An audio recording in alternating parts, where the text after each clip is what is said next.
PWD rest house में आज केंद्रीय राज्य मंत्री कृष्णपाल गुर्जर ने आत्मनिर्भर अर्थव्यवस्था पर कॉन्फ्रेंस की है। भारत की आज अर्थव्यवस्था पूरी तरह से मजबूत हो रही है और इसी आधार इस साल बजट पेश किया गया है। ऐसे में गुरुग्राम में केंद्रीय मंत्री कृष्णपाल गुर्जर ने अपने बयान कुछ इस तरह से कहे। भारत की आत्मनिर्भर अर्थव्यवस्था के लिए खास तौर से इस बजट में फोकस किया गया है और पिछले सालों में देख रहे हैं कोविड के बावजूद भी भारत की अर्थव्यवस्था जिस तरह से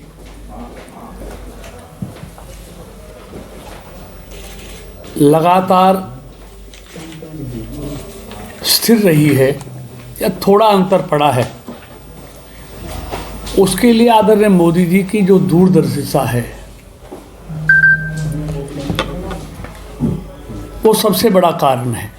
गुरुग्राम के केंद्रीय राज्य मंत्री कृष्णपाल गुर्जर ने 2022 के बजट पर बोलते हुए यह दावा किया है कि इस बार देश की जीडीपी मजबूत हुई है, तो वहीं देश में विदेशी निवेश भी बढ़ा है, जिससे युवाओं को रोजगार के अवसर प्रदान होंगे। और इस बार बजट में भी यही कोशिश है कि हर क्षेत्र के विकास पर तेजी से काम हो सके और समान विकास की रूपरेखा तैयार हुई है।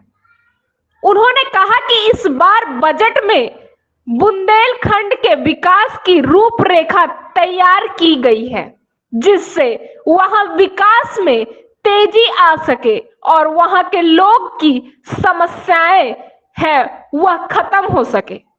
7-8 साल पहले भारत की जो जीडीपी 1,10,000 करोड़ रुपए थी,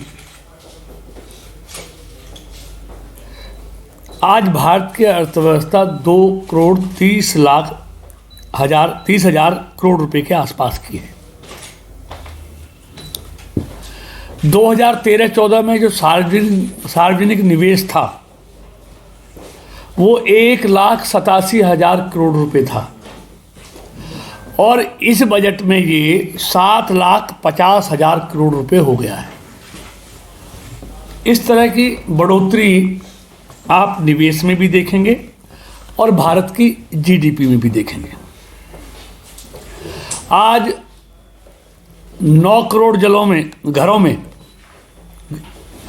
नल से जल पहुंचाने का जो लक्ष्य था वो पूरा हुआ है रखा है, जिसमें से लगभग 5 करोड़ से अधिक पानी के कनेक्शन दिए गए हैं, जो पिछले जल जीवन मिशन में 2 साल में हुआ है।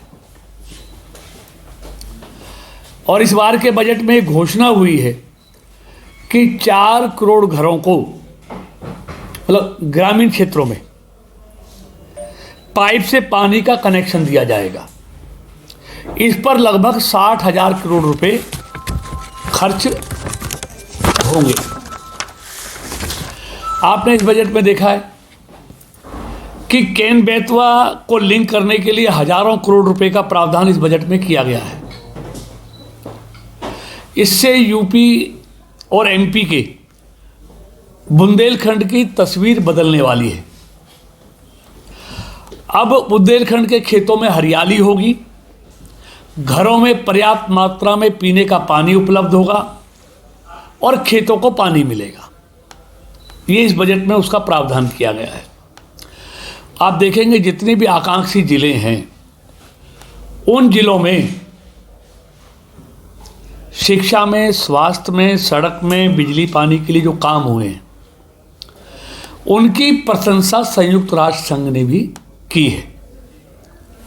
सीमा पर मौजूद गांवों के विकास के लिए बजट में विशेष वाइब्रेंट विलेज प्रोग्राम का ऐलान भी किया गया है।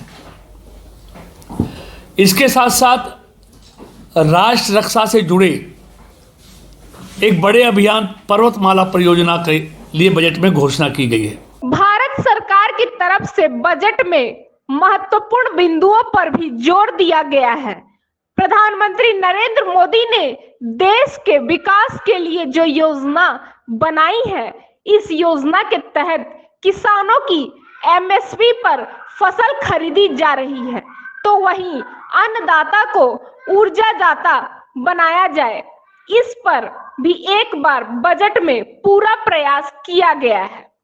सरकार ने हर वर्ग को मद्देनजर रखते हुए इस बार बजट तैयार किया है और किसानों की आय को दुगनी करने के साथ साथ किसान आत्मनिर्भर अत्याधुनिक तरीके से खेती कर पाए, इस पर भी पूर्ण जोर दिया गया है। आप अगर देखेंगे जो स्मार्ट सिटी थी, जहाँ जहाँ स्मार्ट सिटी की 100 से भी वहाँ पर जाके आप देखिए काम किस तरह से चल रहा है। स्मार्ट सिटी में आप चल के देखिए पहले से और अब की तुलना में जो एरिया आइडेंटिफाई किया था स्मार्ट सिटी के लिए, उसमें किस तरह बदलाव आया है। आप मेरे साथ चलेंगे तो मैं आपको खुद दिखा सकता हूँ फरीदाबाद में वहाँ का देश में हिजाब पर गर्म आ रही राजनीति के बीच केंद्रीय राज्य मंत्री कृष्णपाल गुर्जर ने कहा कि स्कूल और कॉलेज में ड्रेस कोड होना चाहिए। हिंदू या मुसलमान या फिर किसी भी धर्म का व्यक्ति हो, स्कूल और कॉलेज में जो यूनिफॉर्म लगी है वही होनी चाहिए, ना कि हिजाब। कुछ लोग इस मामले को राजनीतिक रंग दे रहे हैं, जो बिल्कुल गलत है। इस बात से सहमत नहीं हूं।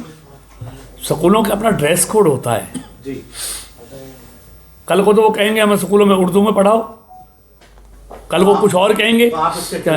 नहीं, बिल्कुल स्कूल का अपने अपने नियम कायदे हैं, तो वहां पर हिजाब खूब पहने, हमारा कोई विरोध थोड़ी हिजाब से पहनते आ रहे हैं इस देश में।